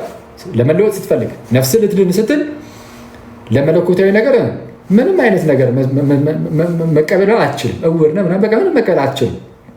ስለዚህ በራሱ ወደ እግዚአብሔር ሊቀርብም አይችልም ይልና ይልቁንም በሚሰበከውና በሚሰማው ቃል በኩል በመንፈስ ቅዱስ ኃይል ከንጹህ ጸጋ የተነሳ ከምን የተነሳ? ከፒውር ግሬስ ከንጹህ ጸጋ የተነሳ ብቻ ማለት ነው። ያለ ሰውየው ምንም አይነት የፈቃድ ትብብር ምንም አይነት የፈቃድ ትብብር ስለዚህ ሰውየው ሳይፈቅድ ምን ሳይል ሰውየው ስለፈቀደ በፍጹም አይደለም። ያለምንም የሰውየው የፈቃድ ትብብር እስኪለወጥ አማኝ እስኪሆን ወይም እምነት እስኪሰጠው ዳግም እስኪወለድ እና እስኪታደስ ድረስ የእግዚአብሔር ጠላት እንደሆነ ይቆያል። እስከዛ ድረስ የእግዚአብሔር ጠላት ነው። ምን እስኪሆን ድረስ? ያለ ሰውየው ምንም አይነት የፈቃድ ትብብር ምን እስኪሆን እስቲ ንገሩኝ። ያለ ሰውየው ምንም አይነት የፈቃድ ትብብር አማኝ እስኪሆን። አማኝ ሆኖ ያለ ፈቃድ ትብብር ነው። ፈቅዶ አይደለም አማኝ ሆኖ፣ እሱማ አይችልም መፍቀድ፣ ፈቅዶ ማመን አይችልም። ያለ ሰውየው የፈቃድ ትብብር እስኪለወጥ ድረስም ይላል። ሰውየው የተለወጠው በፈቃዱ አይደለም እያለ ነው። ያለ ሰውየው የፈቃድ ትብብር ዳግም እስኪወለድ ይላል። ዳግም የተወለደው በሰውየው የፈቃድ ትብብር አይደለም። ይኸው ሶሊ ዲክላሬሽን ኮንሰርኒንግ ፍሪ ዊል ላይ በግልጽ 5ኛው አንቀጽ ላይ አለ። ይሄ የሉትራኖቹ ትምህርት ነው። የሉትራኖቹ ትምህርት በግልጽ እንደዚህ ካየን ነፃ ፈቃድ ያላቸውን ትምህርት ካልቪኒስቶቹ ደግሞ ጆን ካልቪን በተደጋጋሚ የዚህ ጉዳይ ላይ እንኳን አይታመም በግልጽ የሚያስተምረው። ለምሳሌ ጆን ካልቪን ለማሳያ ያህል ግን ኢንስቲትዩትስ ኦፍ ክርስቲያን ሪሊጅን ጽሑፉ ላይ እውቁ የሆነ መጽሐፉ ነው። ኢንስቲትዩትስ ኦፍ ክርስቲያን ሪሊጅን የተሰኘ መጽሐፍ አለው። ሁለተኛው መጽሐፍ ላይ ቦክቱ ሁለተኛው ምዕራፍ ቻፕተር 2 10ኛው አንቀጽ ላይ እንዲህ ይላል። 10ኛው ቁጥር ላይ የነፃ ፈቃድ ትምህርት ይላል። ቅድም ያልኳችሁ ማለት ነው። የነፃ ፈቃድ ትምህርት ሁሌም ቢሆን የእግዚአብሔርን ክብር የመስረቅ ስጋት ውስጥ ያለን ይላል። ለእነርሱ በቃ ነፃ ፈቃድ አለህ ማለት የእግዚአብሔርን ክብር እንደመስረቅ ነው። በቃ የእግዚአብሔርን ክብር እንደመስረቅ ነው። ነፃ ፈቃድ አለ፣ የእግዚአብሔርን ክብር ትሰርቃለህ። ክብር ለእግዚአብሔር ብቻ የሚሉት ነፃ ፈቃድን ስለሚክዱ ነው። በዛ ነው አሁን ክብር ለእግዚአብሔር ብቻ ሲል አሁን ይሄ ቃሉ ደስ ይላል። ለምሳሌ ኧረ እንደው ያዳነን እግዚአብሔር ነው፣ ከኛ ምን አይቱ እንደው አሁን በእኛ ዘንድ እየታየ መልካም ስራ አለ? ኧረ በፍጹም በቃ ላድናችሁ ብሎ መጣ ራሱ እግዚአብሔር አምላክ። ኧረ በመዳናችን ውስጥስ ክብር ለእርሱ ብቻ ቢል አንድ ሰው የት አባቱ ትክክል ነህ በእውነት አፌ ቁርጥ ይበል ልትለውም ትችል ይሆናል። ግን እነዚህ ሰዎች ክብር ለእግዚአብሔር ብቻ ብለው ሲነሱ ክብር ለእግዚአብሔር ብቻ የተባለው ትምህርት የተመሰረተው በጸጋ ብቻ ትምህርት ላይ ነው። ራሱ ብዙ ፕሮቴስታንቶች አታውቁ፣ ግን የተመሰረተው በጸጋ ብቻ ትምህርት ላይ ነው። ከጸጋ ብቻ ትምህርት ጋር በጣም ሪሌትድ ነው። ክብር ለእግዚአብሔር ብቻ የሚለውና ጸጋ ብቻ የሚለው ትምህርት አይነጣጠሉም እኮ። ጸጋ ብቻ የሚለው ትምህርት ደግሞ ነፃ ፈቃድን የሚጋፋ ነው። ነፃ ፈቃድ የለህም በቃ እግዚአብሔር እርሱ ባውቀ ሞነርጂዝም ይባላል። ቅድም ብያቸዋለሁ። ሞነርጂዝም ማለት ከአንድ በኩል ብቻ የሆነ ማለት ነው። ሞኖ አንድ ብቻ ነጠላ የሆነ ከአንድ ሳይድ ብቻ የሆነ ማለት ነው። ዘን ኤነርጂ ደግሞ ስራ ነው። በአንድ በኩል ብቻ የተደረገ ስራ፣ በእግዚአብሔር በኩል ብቻ የተደረገ ስራ ድህነት ላይ በሰዎች ሳይድ ፈቃድም ጭምር የለም፣ ፍላጎት ጭምር የለም። ፈልጌ እኔ ዳንኩት ፈልግ አልዳንኩም፣ እግዚአብሔር አስቀድሞ ስለወሰነብን። አይ እኔ ፈቅጄ ወንጌል ሰምቼ እምነት ከመስማት ነው፣ መስማትም በእግዚአብሔር ቃል ነው ይላል እኮ መጽሐፍ ብትል ጴንጤ ወንድሜ አይደለም ነው የምትባለው። ፕሮቴስታንቲዝም ልክ ሲነሳ ጸጋ ብቻ የሚለው ትምህርት እንደዛ አይደለም። ዝም ብለህ አንተ ቃሉን ተቀብለህ መጥተሃል እንጂ ብዙ ጴንጤ ወንድሞች ይህንን የነፃ ፈቃድ ትምህርት እንደው ነፃ ፈቃድ አለን ብሎ ያስተምራሉ ይመስለኛል። ነፃ ፈቃድ እንዳለን እናምናለን የሚሉ ይመስለኛል። የራሳቸው እምነት ራሳቸው ይመስል አያገባኝም። የእምነት መግለጫ ምናምን በዛ ደረጃ ኦፊሻል ስላሉ የእምነት መግለጫ ዛሬ ስለሌላ ጴንጤዎች ስለነሱ ራሳቸው ይመስክሩ እና ሌሎች ሪፎርመሮቹ ምናምኖች ግን በግልጽ የነገሩ ነፃ ፈቃድ የለም የሚለው ትምህርት የጸጋ ብቻ ትምህርት ዋና መሰረቱ ነው። ነፃ ፈቃድ የለንም። ስለዚህ ክብር ለእግዚአብሔር። ነፃ ፈቃድ አለኝ ብለህ የምታስተምር ከሆነ ግን ጆን ካልቪን ምን ይላል? የነፃ ፈቃድ ትምህርት ሁሌም ቢሆን የእግዚአብሔርን ክብር የመስረቅ ስጋት ውስጥ ያለን ይላል እና ሌላ ነገሮችንም ይናገራል። እሺ እንጨርሳለን። በቃ አሁን ዛሬ የምናደርገው ምንድነው? በእነሱ ዘንድ የሚሰጡን ይህን ትምህርት እንጨርስና እንደዚህ ጠቅለል አድርገ ነው። ከዛ ቀጣይ ጌታ ቢረዳን ደግሞ ከመጽሐፍ ቅዱስ እንመዝነዋለን። የክርስትናውን ትምህርትን በደንብ እንማማራለን። የእነሱን ትምህርት ግን ዛሬ በቃ በደንብ እንዲሆንና እዚህ ጋር በቃ እናጠቃለዋለን ማለት ነው። እሺ በካልቪኒስቶቹ ዘንድ የተወሰነ እንጥቀስ። የዶርት ሲኖድ የሚባል አላቸው። የዶርት ሲኖድ አነሳሱ እንዴት ነው? አሁን ከላይ ስለ ጆን ካልቪን ነገራችሁ የለ እና የካልቪን እንደዚህ ያለውን ትምህርት የነፃ ፈቃድን የማቃለል ምናምን ትምህርት እሱን ይዘው የቆዩ ሰዎች ነበሩ። ካልቪኒስቶች ናቸው። ስለዚ በእሱ ሳይድ የሚመዘዙ ማለት ነው። እና እሱ ሪፎርምድ ይባላል። የነ ጆን ካልቪን እና የነ ኡልሪክ zwingli ጥምረት ነው። በቃ እነሱ ተጣምረው ማለት ነው። ሪፎርምድ የሚባለው እሱ ነው። የእነሱ እሳቤ ነው። በቃ መሰረቱ እነሱ ናቸው። እና አርሜኒያኒዝም የሚባል ሌላ ክፍል ግን ተነሳ ወዲያውኑ ማለት ነው። በጥቂት ዓመታት ውስጥ እዛው 16ኛው ክፍለ ዘመን መጨረሻ ላይ እና በ17ኛው ክፍለ ዘመን ጅማሩ ላይ አርሜኒያኒዝም የሚባል ደግሞ ተነሳ። የአርሜኒያኒዝሙ ጃኮብ አርሜኒዩስ የሚባል አንድ ግለሰብ ተነስቶ ነበረ። ጥንት ላይ አይደለም አክቹዋሊ ፕሮቴስታንቲዝም ልክ ተነስቶ 16ኛው ክፍለ ዘመን መጨረሻ አካባቢ ላይ ጃኮብ አርሜኒዩስ ተነሳና ይሄ ካልቪን ትምህርት እንደ አንዳንድ ጉዳዮች ላይ ስህተት ነው ብሎ ተናገረ። የቅድመ ውሳኔውን ምናምን ጉዳዮች ላይ ስህተት ነው ብሎ ተናገረ እና እሱን ተከትሎ የመጡ ናቸው እንግዲህ አርሜኒያ። እሱን ተከትሎ የሚመጣ ወይም በእርሱ በኩል የተመዘያ ትምህርቱ አርሜኒያኒዝም ይባላል። ሰዎቹ አርሜኒያንስ ይባላሉ። አርሜኒያኒዝም እና እነሱ ከሆነ ሰዓት በኋላ ሪሞንስትራንት ይባላሉ። ሪሞንስትራንት የሚባል የሆነ እንቅስቃሴ ተጀመረ። እንግዲህ ታሪኩን የተወሰነ ልንገራችሁ ነው። ሪሞንስትራንት የሚባል እንቅስቃሴ መጣ። ይህ ሪሞንስትራንት የሚባለው እንቅስቃሴ የአርሜኒያኖች እንቅስቃሴ ነው። ይህም እንቅስቃሴ የለም ይሄ የካልቪኒስቶቹ ትምህርት ስህተት ነው የሚል ነገር ብቅ ማለት ጀመሩ። ሪሞንስትራንት ይባላል ይህ እንቅስቃሴ። የአርሜኒዮስ ተከታዮች ናቸው። ከዚያ በኋላ ወዲያውኑ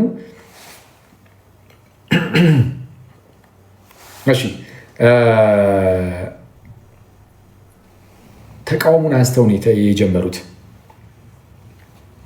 5 አንቀጾችን አስቀምጡ። 5 አንቀጾችን አስቀምጠው መቃወም ጀምሩ እና 5 አንቀጾችን አንስተው መቃወም ሲጀምሩ የተቃወሙት ጥንት ላይ በዛ በፕሮቴስታንት ውስጥ ማለት ነው የቤልጂክ ኮንፌሽን ተደርጎ ነበር። የቤልጂክ ወይም የእምነት መግለጫ ነበረ። የቤልጂክ የእምነት መግለጫቸው ላይ ካልቪኒስቶቹ በግልጽ ስላስቀምጡ ትምህርቶቻቸውን እነሱን በሚቃወም መልኩ 5 ነጥቦችን አንስተው መግለጫቸውን ሰጡ። ይሄ ስህተት ነው፣ ይሄ ስህተት ነው፣ ይሄ ስህተት ነው እያሉ ምኖቹ እነዚህ የአርሜኒያኖቹ ሪሞንስትራንት ያልኳችሁ ማለት ነው። ይህ እንቅስቃሴ እንደ እንቅስቃሴ ልክ ሲነሳ ወዲያውኑ የዶርት ሲኖድ ተካሄደ በካልቪኒስቶቹ ዘንድ ማለት ነው። የዶርት ሲኖድ የሚባለው በእነዚህ ሰዎች ምክንያት የተጀመረ ነው። ታሪኩ እንደዛ ነው አመጣጡ። ካነንስ ኦፍ ዶርት እየተባለ ከሰማችሁ አመጣጡ ያ ነው እና የዶርት ሲኖድ ተነሳ። 17ኛው ክፍለ ዘመን ጅማሬ ላይ የነበረ ነው። ጉባኤው የተደረገው ከ1618 እስከ 1619 ባለው ነው። ይህ ሲኖድ የዶርት ሲኖድ ተነሳና ቱሊፕ ቅድም ያሳያችሁ ቶታል ፕራቪቲ፣ አንኮንዲሽናል ኢሌክሽን፣ ሊሚትድ አቶንመንት፣ ኢሬዚስቲብል ግሬስ፣ ፐርሰቨራንስ ኦፍ ዘ ሴንትስ ብዬ የነገርኳቸውን ቱሊፕ 5 ነጥቦች ሲያጸድቅ እናያለን። የዶርቱ ሲኖድ ማለት ነው። የዶርቱ ሲኖድ እና በዚህ በዶርቱ ሲኖድ ላይ በጣም ብዙ ነገር ተነግሯል። ከነጻ ፍቃድ ጋር በተያዘ ለምሳሌ እንዲህ ይላል። ለምሳሌ የዶርቱ ሲኖድ 3ኛና 4ኛው ሄድስ ኦፍ ዶክትሪን ላይ ማለት ነው ተርድ ኤንድ ፎርዝ ሄድስ ኦፍ ዶክትሪን አርቲክል 3 ላይ እንዲህ የሚል ቃል አለ። ሁሉም ሰው በኃጢአት ይጸነሳል፣ በባህሪውም የቁጣ ልጅ ነው። መልካምን ማድረግ የማይችል ወደ ክፋት ያዘነበለ በኃጢአት የሞተ በዚያም በእስራት ውስጥ ያለ ነው። ዳግም በሚወልደው ጸጋ ይላል። አሁን በረባሮች ስሙ ዳግም በሚወልደው ጸጋ። በምን አይነት ጸጋ? ሪጀነሬቲቭ የሆነው ግሬስ፣ ሪጀነሬቲቭ የሆነ ግሬስ ዳግም በሚወልደው ጸጋ ካልሆነ በቀር ወደ እግዚአብሔር የመመለስ አቅሙም ፈቃዱም ፍላጎቱም የለውም ይላል። ወደ እግዚአብሔር የመመለስ ፍላጎት የለውም። በምን ካልሆነ? ዳግም በሚወልደው ጸጋ ካልሆነ በስተቀር። ስለዚህ ሰውየው ያ ጸጋ ይመጣና ያ ኢሬዚስቲብል ያልኳችሁ ጸጋ ሰውየውን ዳግም ይወልደዋል። ዳግም ካልወለደው በስተቀር ያለዚህ ጸጋ ሰውየው እግዚአብሔርን መፈለግ አይችልም፣ መፍቀድ አይችልም ይላል። ነፃ ፍቃድን የሚቃወም ትምህርትን ያስተምራሉ። እዛው ጋር አሁንም እንደዚህ ይላሉ። እዛው ላይ ሪጀክሽን ኦፍ ኢረርስ 4ኛው ክፍል ላይ እንዲህ ይላሉ። ዳግም ያልተወለደ ሰው ለመንፈሳዊ መልካም ነገር ሙሉ በሙሉ ሙት ነው፣ ቶታሊ ዲፕሬቭድ ነው ይልና ቶታሊ አይደለም፣ ይቅርታ፣ ሙሉ በሙሉ ሙት ወይም ቶታሊ ዲፕሬቭድ አይደለም። ይልቁንም ቅድስናን ወይም ሕይወትን ሊራብ ይችላል፣ ወይም በተሰበረ መንፈስ እግዚአብሔርን ደስ የሚያሰኝ መስዋዕትንም ሊያቀርብ ይችላል የሚሉትን ሁሉ እንቃወማለን። ስለዚህ አሁን አንድ ጴንጤ እዚህ ጋር ተነስቶ ሙሉ በሙሉ ሙት አይደለም፣ ኧረ ፈቃድ አለው። ለምሳሌ መዳን የሚፈልግ ሰው መዳን እፈልጋለሁ ብሎ ቢናገር አንድ ጴንጤ ያን ጴንጤ ይቃወሙታል። እነዚህ ፕሮቴስታንቶች ማለት የመጀመሪያዎቹ ፕሮቴስታንቶች እነዚህን እንቃወማለን ብሎ በግልጽ ይናገራሉ። ዌስት ሚኒስተር የእምነት መግለጫ አላቸው። እንደዚህ ዌስት ሚኒስተር የሚባል የእምነት መግለጫ አለ። ይህም በዚህ በ17ኛው ክፍለ ዘመን አጋማሽ ላይ የተዘጋጀ የሪፎርምድ የእምነት መግለጫ ነው። ዋና ዋና የሚባሉ አጠቃላይ እምነታቸውን የገለጹበት ነው ይሄኛው የዌስት ሚኒስተር የእምነት መግለጫ። ከዋነኛ ትምህርታቸው ውስጥ ደግሞ አንዱ እኛ አሁን ዛሬ ያየነው ጉዳይ ነው እና ይሄ ነፃ ፈቃድ ጉዳይ እንዲህ ይላል። ለምሳሌ ዌስትሚኒስተር ኮንፌሽን ኦፍ ፌዝ 9ኛው ምዕራፍ ወይም 9ኛው ቻፕተር ስለ ነፃ ፈቃድ ነው። 3ኛው አንቀጽ ላይ እንዲህ ይላል፣ ሰው ወደ ኃጢአት ሁኔታ ውስጥ በመውደቁ እሺ ከድህነት ጋር በተገናኘ ለመንፈሳዊ መልካም ነገር ሙሉ በሙሉ የፈቃድ አቅሙን አጥቷል። ሙሉ በሙሉ ፈቃዱን አጥቷል ብለው ይናገራሉ። ዘወር ቀጠል አድርጎም እንዲህ ይላል፣ እግዚአብሔር ኃጢአተኛውን ሊለውጠውና ወደ ጸጋ ሁኔታ ሊያሸጋግረው ከተፈጥሮ የኃጢአት እስራት ነፃ ያወጣዋል። በጸጋው ብቻ በነፃነት መንፈሳዊ መልካም ነገሮችን መምረጥ እንዲችል ያደርገው ይላል። በምን? በጸጋው ብቻ። ጸጋ ብቻ የሚለው ትምህርት በቃ ከዚህ ጋር የተያያዘ ነበር። ኦኬ፣ የእነሱን ትምህርት አወቃችሁ አይደል? እዚህ ጉዳይ ላይ ነፃ ፈቃድ ላይ ያላቸውን ትምህርት ዛሬ እዚህ ካልም በቂ ይመስለኛል። በጣም ሄድንበት አይገርም? 5 ሰዓት ከ10 በቀጣዩ ትምህርታችን የእነዚህ ሰዎች ትምህርት ኢ መጽሐፍ ቅዱሳዊ እንደሆነና የክርስትናው ትምህርት ደግሞ እዚህ ጉዳይ ላይ ምን እንደሆነ የምናየው ይሆናል። ምናልባት ግን ዝም ብሎ ልባችሁ ጥልጠል ብሎ ሀሳባችሁ ጥልጠል ብሎ እንዳይሄድ ግን እኛ ነፃ ፈቃድ እንዳለን እናምናለን። ሊጎዳ ይችላል ነፃ ፈቃዳችን፣ ግን ነፃ ፈቃድ ግን ሙሉ በሙሉ ግን አይጠፋም፣ ሙሉ በሙሉ ግን አይሞትም። ነፃ ፈቃዳችን ሙሉ በሙሉ አይሞትም። ነፃ ፈቃድ እንዳለን እናምናለን። ስለዛ በምን መልኩ እንድናለን የሚለውን ግን ቀጣይ የምናየው ይሆናል። የፕሮቴስታንቶች ትምህርት ነው።